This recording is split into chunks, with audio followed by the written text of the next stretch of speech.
Twin shadows of Hangman's Gulch, Cheyenne sisters' haunt, a frontier town, Colorado, 1879. The small town of Hangman's Gulch sat quietly at the foot of the Colorado Rockies. It wasn't much, just a few wooden buildings, a dusty street, and a handful of tough people who called the place home. The town had been around for decades, but it had never grown beyond a small group of miners, ranchers, and outlaws trying to make a living in the harsh land. There was a legend in Hangman's Gulch, whispered in the corners of saloons and shared around campfires, a legend of the spirits that haunted the land. Some said they were the restless souls of Native Americans. Others claimed they were the ghosts of those who'd been hanged in the gulch long ago.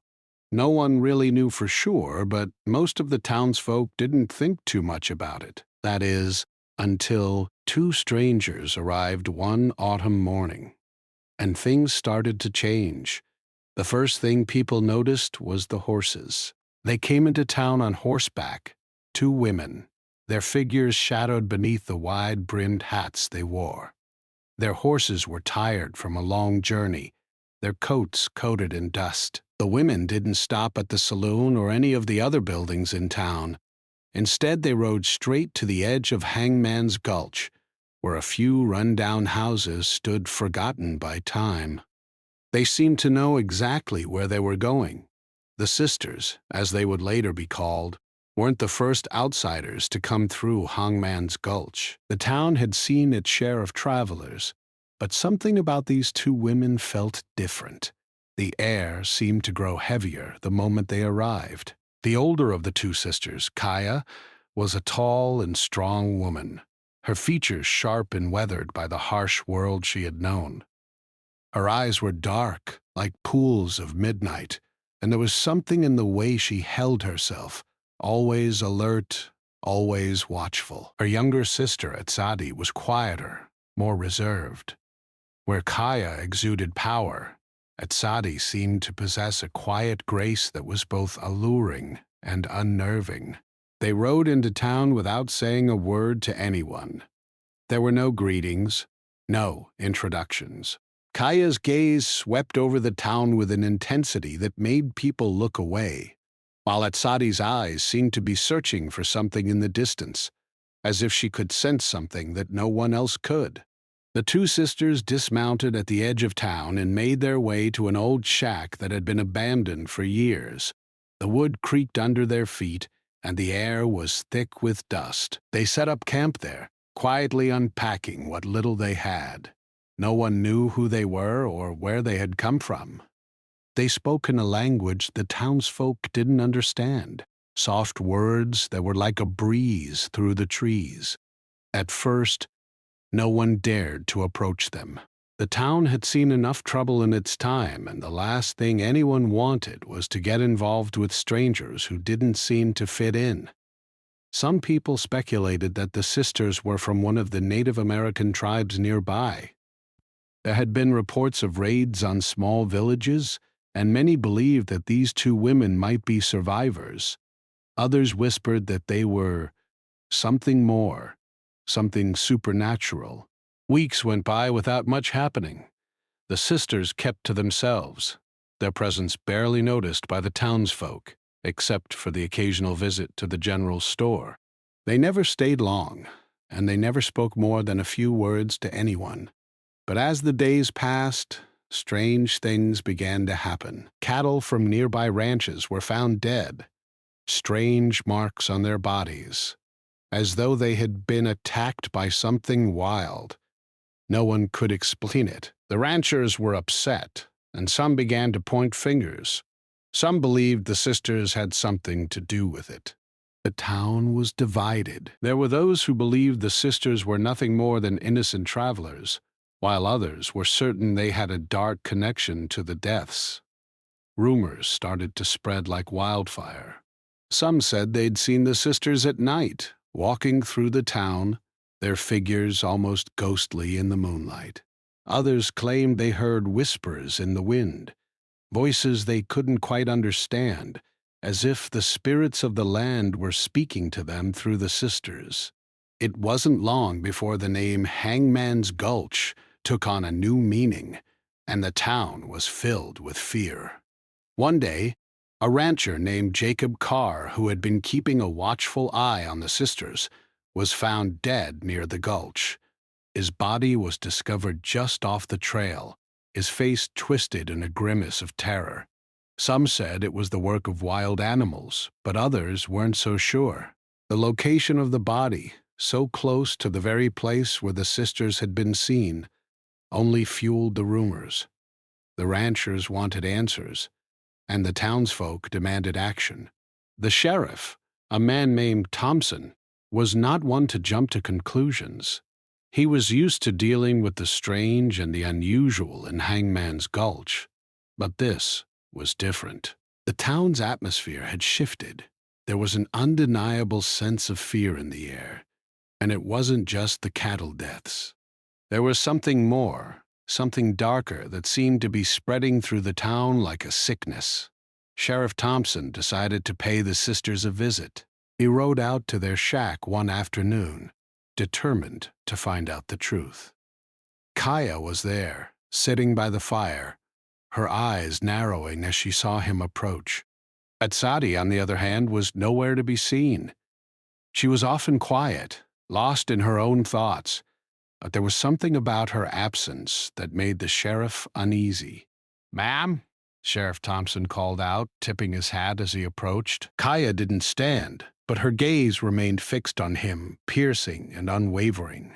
"I need to ask you about the recent deaths," the sheriff said, his voice steady. "The cattle, the rancher, people are talking." Kaya didn't answer immediately. She simply stared at him, the silence stretching between them.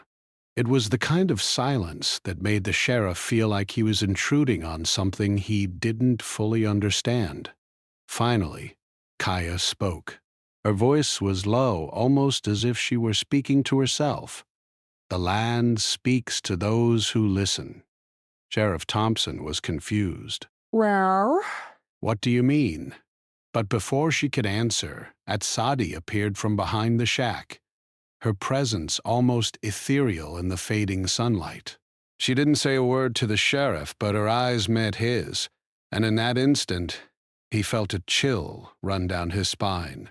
There was something in those eyes, something old and ancient, that made him feel as though he were standing in the presence of something far beyond his understanding. The sheriff turned his horse around, feeling uneasy. He had no answers, only more questions. Back in town, the rumors continued to swirl. Some said the sisters were cursed, others claimed they were simply survivors of a world gone wrong. But one thing was certain: Hangman's Gulch would never be the same again. The days following the rancher's death brought an uneasy calm to Hangman's Gulch. The wind howled through the town at night, and the eerie silence that followed seemed to weigh heavily on everyone. No one dared to speak openly about the sisters, but the fear was palpable. The townspeople avoided the road leading to the shack where Kaya and Atsadi had settled. The stories grew darker, and the whispers about the sisters became louder. Some said they were cursed. Others believed they were the key to the strange deaths that had plagued the town. Sheriff Thompson had hoped that his visit to the sisters would answer some of his questions, but instead it only left him more confused. Kaya's cryptic words about the land speaking to those who listened stayed with him. He couldn't shake the feeling that there was more to this than just a string of bad luck or coincidence. It was as though the very earth beneath Hangman's Gulch held secrets that no one had ever truly understood. In the days that followed, the ranchers who had lost cattle began to grow restless. They gathered in the saloon, speaking in hushed tones, each man convinced that the sisters were somehow involved in the strange deaths.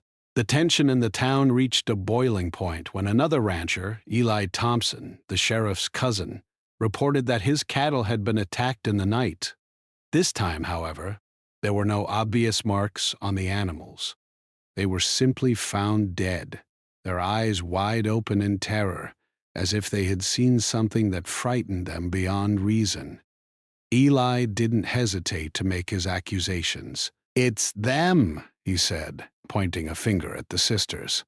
"I don't know how, but it's them. They're behind it all."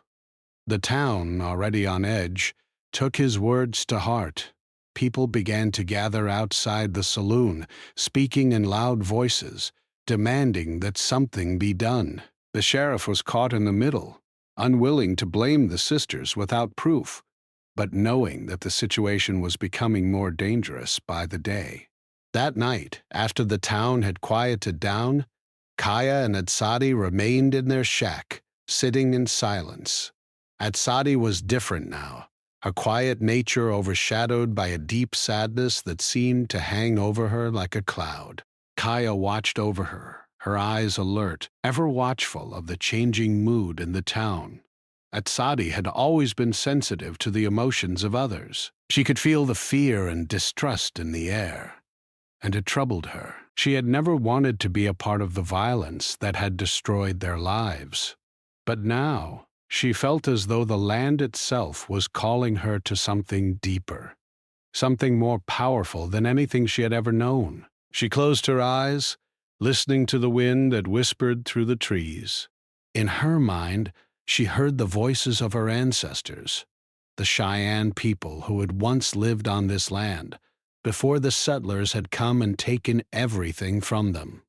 It was their voices that had guided her since she was a child, warning her of the dangers that lay ahead, guiding her on the path of survival. But now, their voices were speaking to her again, telling her something different, something that would change everything. "I can hear them, Kaya," Atsadi said softly, breaking the silence. Kaya looked at her sister with concern. "Who do you hear, Atsadi?" "They are angry. They want something." Kaya stood up, her expression hardening. She had always known that Atsadi was different. Her connection to the earth, to the spirits, was something that the others couldn't understand. But Kaya had never been one to trust the unknown. She had always relied on her own strength to protect her sister, to keep them safe from the dangers of the world. But now, she couldn't ignore the growing sense of unease that surrounded them. "What do they want, Atsadi?" Kaya asked, her voice tight with worry. Atsadi shook her head. "I don't know, but I feel it. The land is restless. It's as though something is buried here, something that needs to be found."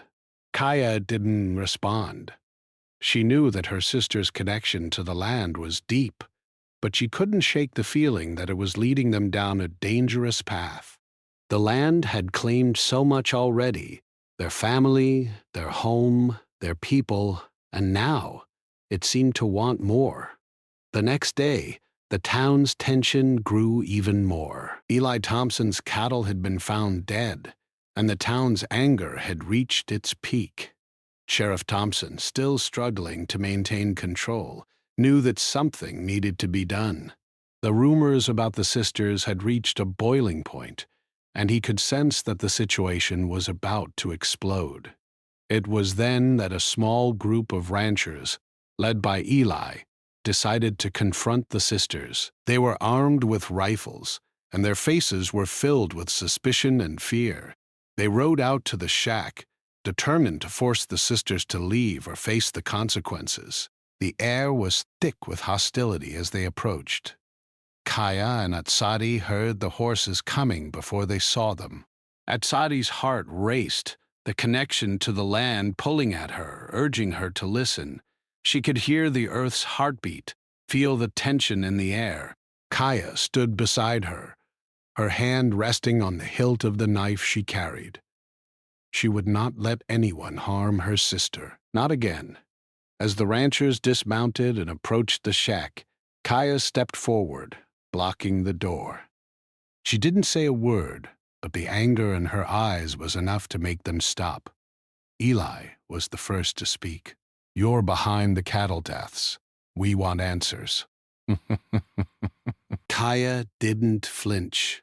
"We've done nothing," she said calmly, her voice low. "But the land is restless. It remembers." "The land remembers?" Eli laughed, though there was no humor in his voice. "It's your people who have brought this curse. You need to leave." Atsadi stepped forward, her voice soft but firm. "The curse is not ours to carry. It belongs to those who have taken too much." They had expected a fight, but they didn't expect the words that came from Atsadi's lips.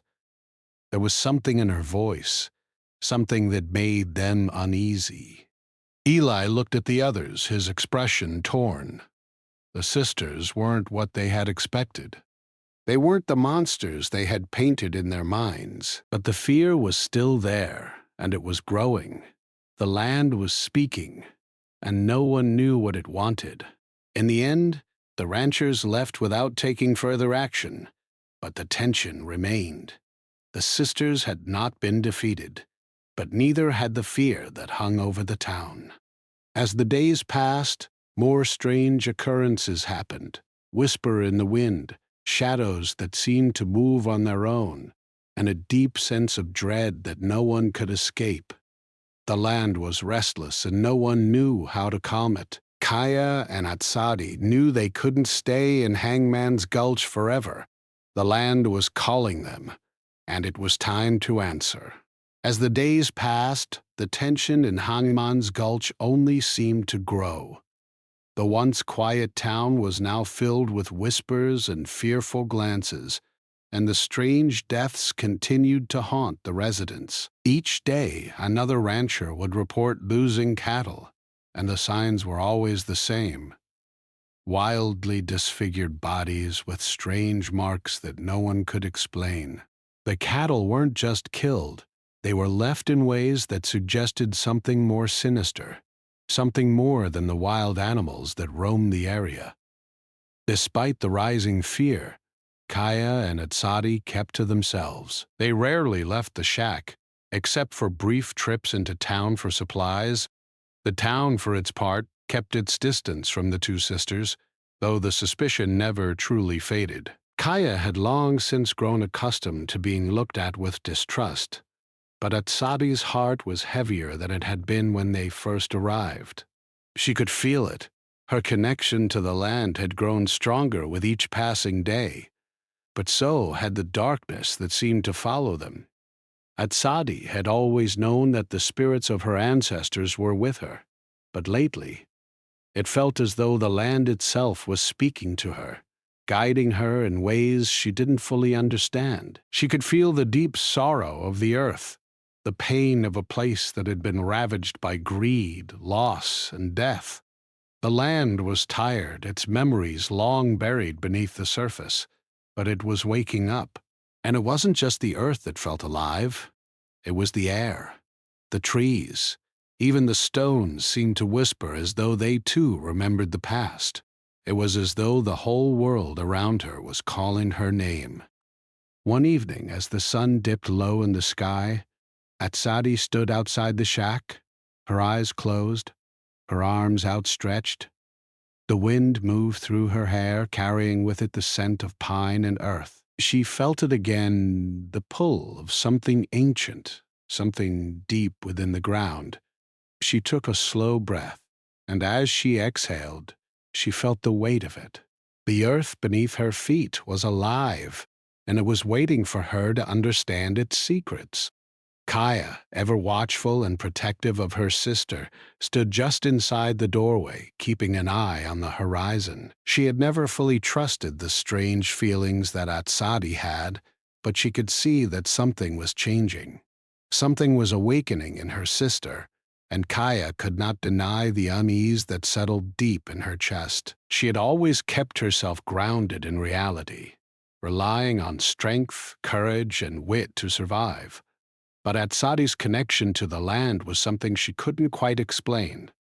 "Atsadi?" Kaya called out softly. "What are you feeling?" Atsadi opened her eyes slowly, as though waking from a trance. Her gaze met Kaya's, and for a moment it was as if she were looking past her, past the land, into something far beyond. There was a sorrow in her eyes, a deep, unfathomable sorrow that Kaya couldn't quite understand. "It's calling me, Kaya," Atsadi said in a voice barely above a whisper. "The land. It wants me to listen." Kaya's brow furrowed with concern. "Listen to what? What is it saying?" "I don't know," Atsadi replied, her voice distant. "But it's telling me that something has been lost, something that was never meant to be forgotten." Kaya felt a chill run down her spine. She had always known that the Cheyenne had been forced from their land, their people scattered and destroyed. But to hear Atsadi speak as though the land itself was calling them to remember something, it was unsettling. Before Kaya could respond, the ground beneath them trembled. It wasn't a full quake, but it was enough to make the air vibrate with a strange, pulsing energy. The sisters exchanged a look of confusion and concern. This was no ordinary tremor. This was something else, something that neither of them had ever felt before. Kaya moved quickly, stepping outside to stand beside Atsadi. The wind had picked up, and the sky was turning an unusual shade of red, casting a strange glow over the landscape. The trees swayed in a way that felt unnatural, as though the earth itself was shifting. The land was stirring, awakening to something that had long been forgotten, and the sisters could feel it, deep in their bones. "What is happening?" Kaya asked, her voice tight with worry. "I don't know," Atsadi replied, her eyes scanning the land around them, "but it's calling us." Suddenly, the sound of hooves pounding the earth broke the stillness. Kaya's hand instinctively moved to the knife at her side, but she didn't reach for it. She knew that if it were the ranchers again, things could quickly turn violent. But to her surprise, it wasn't the ranchers. It was Sheriff Thompson, riding hard toward the shack, his horse nearly stumbling as it galloped over the rough terrain. Kaya stepped forward, her expression hard. "What do you want, Sheriff?" she asked, her voice cold and steady. Thompson slowed his horse to a stop, dismounting with a grim expression. "There's been another death," he said, his tone urgent.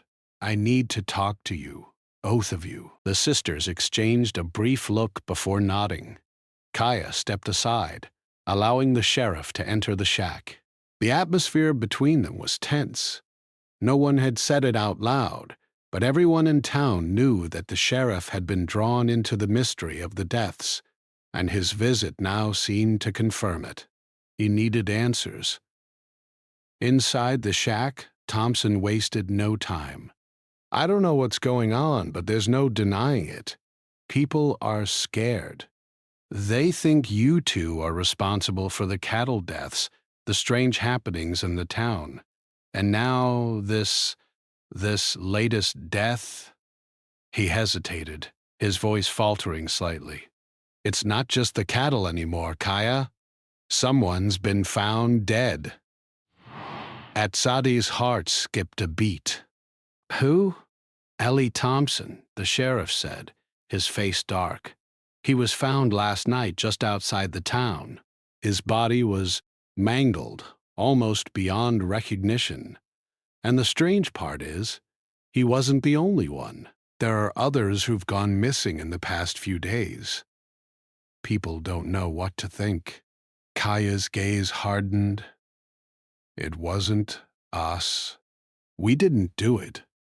I don't know what's going on, but I'm not accusing you," the sheriff said quickly. "But there's something bigger here. Something I don't understand. People are scared.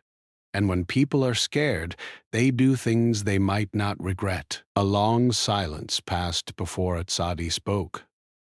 "We need to find out what's happening before it's too late." The sheriff nodded, looking at her with a mixture of fear and disbelief. "What do you mean?" "The land. Atsadi said quietly, her voice filled with conviction. It's telling me something. It's alive, Sheriff. It's angry.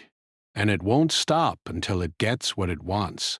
The sheriff stood still, absorbing her words. For a moment he didn't speak, as if he were trying to decide whether to believe her or dismiss her as just another person who had gone mad in a town plagued by fear. But deep down he knew that there was something more at play here, something he couldn't explain. He finally nodded. I'll help you, but we need to be careful. People are already looking for someone to blame. We'll find out what's really happening, Kaya said, her voice low but steady. But first, we need to understand what the land wants. The wind had picked up again as the days grew shorter, and the unease in Hangman's Gulch became almost unbearable. Every corner of the town seemed to whisper secrets that no one dared speak aloud. Sheriff Thompson had agreed to help Kaya and Atsadi, but his involvement only deepened the mystery. The death of Eli Thompson and the strange disappearances of others had left the town in a state of constant fear. There was a sense that something was coming, something far greater than anyone had anticipated. Kaya and Atsadi spent their days in silence, pondering what had been said and what they needed to do. The sisters had always been connected to the land, but now it seemed as though the land itself was alive, stirring beneath their feet, restless and angry. Atsadi could feel it more strongly than ever. Every day she woke with a deep sense of urgency, as if the earth were calling her to act. Kaya, ever protective, had her own concerns, but she couldn't ignore the growing unease in her sister's eyes. She knew that Atsadi was the key to understanding what had happened, but she also feared what the answers might be. One evening, after the sun had dipped behind the mountains, the sisters sat by the fire outside their shack. The flames crackled and popped as they stared into the flickering light, the silence between them heavy with unspoken words. Kaya glanced at Atsadi, who was still and calm, as though listening to something in the distance. Kaya knew that Atsadi's connection to the land was growing stronger, but she also knew it was taking a toll on her. Atsadi wasn't the same person she had been when they first arrived in Hangman's Gulch. There was something deeper, something ancient, stirring inside of her. And Kaya wasn't sure how much longer her sister could resist it. Atsadi, Kaya said softly, breaking the silence, what do you think is happening here? The cattle, the deaths, everything. Do you think the land is angry with us? Atsadi looked up at her sister, her dark eyes reflecting the firelight. She didn't answer right away. Instead, she closed her eyes, as though listening to the wind, to the earth itself. Kaya waited patiently, knowing that her sister's response would not come quickly. I don't think it's just anger, Atsadi finally said. I think it's something more. The land has been hurt, Kaya. Our people have been hurt. But it's not just our ancestors. It's the land itself. It's been scarred by so much violence, so much bloodshed. Kaya frowned. She had always believed that the land was sacred, that it held the memories of their people. But the idea that the earth itself was alive, was calling out for something. It was hard to accept even for someone as open-minded as she was. What does it want? Kaya asked, her voice barely above a whisper. What is it asking of us? Atsadi looked away, her gaze fixed on the horizon. I don't know yet, she replied. But it's telling me that the answers are buried here in Hangman's Gulch. There is something hidden, something powerful. Kaya stood up, her hand resting on the knife at her side. Then we need to find it, before it's too late. The next day, they set out to explore the land around Hangman's Gulch. They had heard rumors from the town that there was an old, forgotten burial site in the hills just outside of town. Some said it was where the Cheyenne ancestors were buried. Others claimed it was a place where the spirits of the dead had gathered for centuries. The sisters knew that they had to find it. They had to understand what the land was asking of them. The journey was difficult. The hills were steep, and the ground was rough, but the sisters pressed on. As they climbed higher, the air grew cooler, and the smell of pine and earth filled their lungs. The land felt different up here. It felt older, more alive, as though it had been waiting for them. After hours of hiking, they reached the top of a ridge. The view was breathtaking. Hangman's Gulch looked small below them, nestled in the valley like a forgotten dream. But there, just beyond the ridge, was a clearing. At the center of the clearing stood a circle of stones, worn and weathered by time. The sisters approached cautiously, their hearts beating faster with each step. Etched knelt down in the center of the circle, her fingers brushing the cold stones. She could feel the energy of the place, a deep, powerful connection that seemed to pulse beneath her fingertips. She closed her eyes, allowing the land to speak to her, to guide her. Kaya watched her sister closely, feeling both awe and fear at the sight of Etched so deeply connected to the earth. After a long moment, Etched opened her eyes, her expression grave.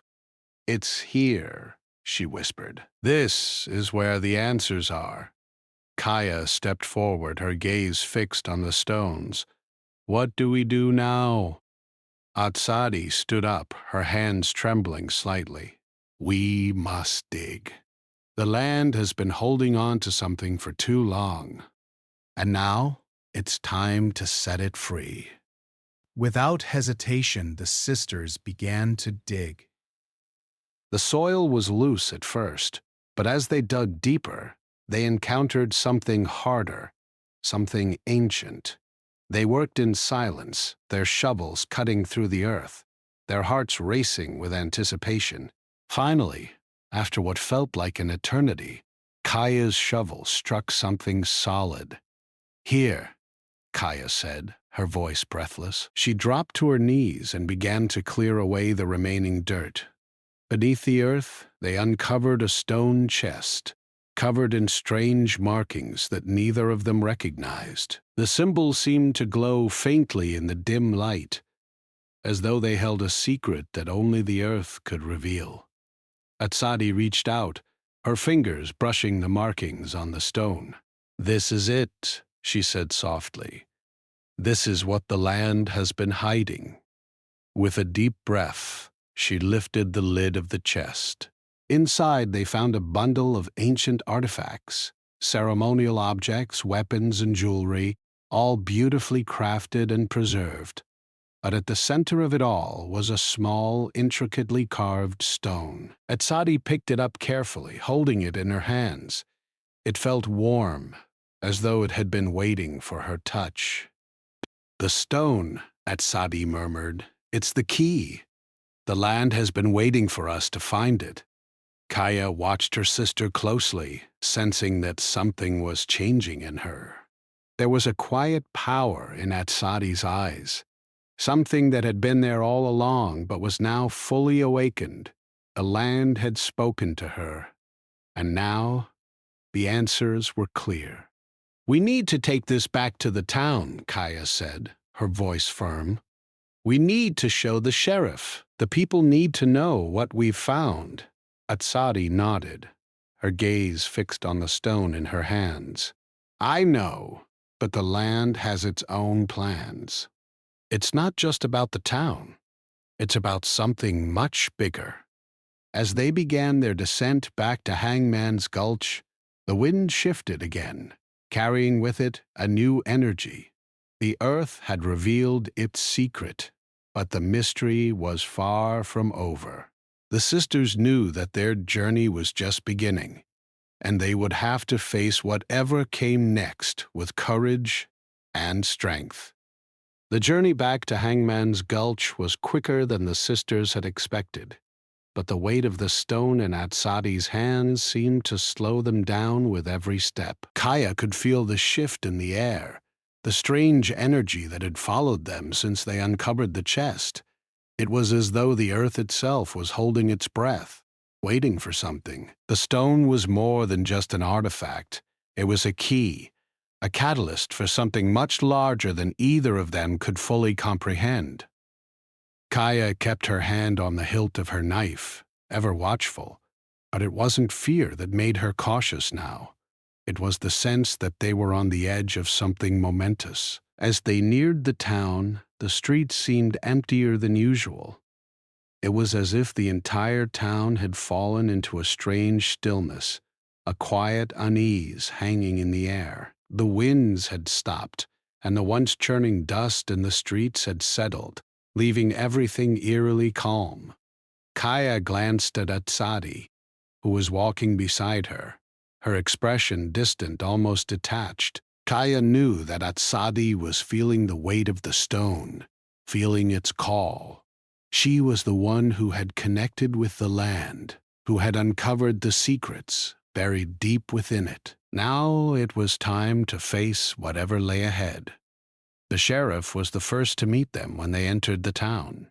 He had been waiting for them at the edge of the main street, his face lined with concern and exhaustion. It was clear that the recent events had taken a toll on him. The town had been on edge for weeks, and now, with the death of Eli Thompson still fresh in everyone's minds, Sheriff Thompson had no choice but to seek answers. He had been hoping the sisters could help solve the mystery, but now, seeing the stone in Atsadi's hands, he knew they had uncovered something much deeper. "Atsadi," the sheriff said, his voice filled with both hope and uncertainty. "What have you found?" Atsadi didn't speak right away. Instead, she held out the stone for him to see. The sheriff stepped closer, his eyes narrowing as he examined it. The symbols on the stone seemed to shimmer in the fading light, almost alive, as if they were part of something greater. "This," Atsadi began, her voice quiet but steady, "this stone is more than just a relic. It holds the memory of the land. The land has been wounded, scarred by violence and loss, and it's been waiting for someone to heal it. The stone is the key to that healing." Sheriff Thompson's brow furrowed.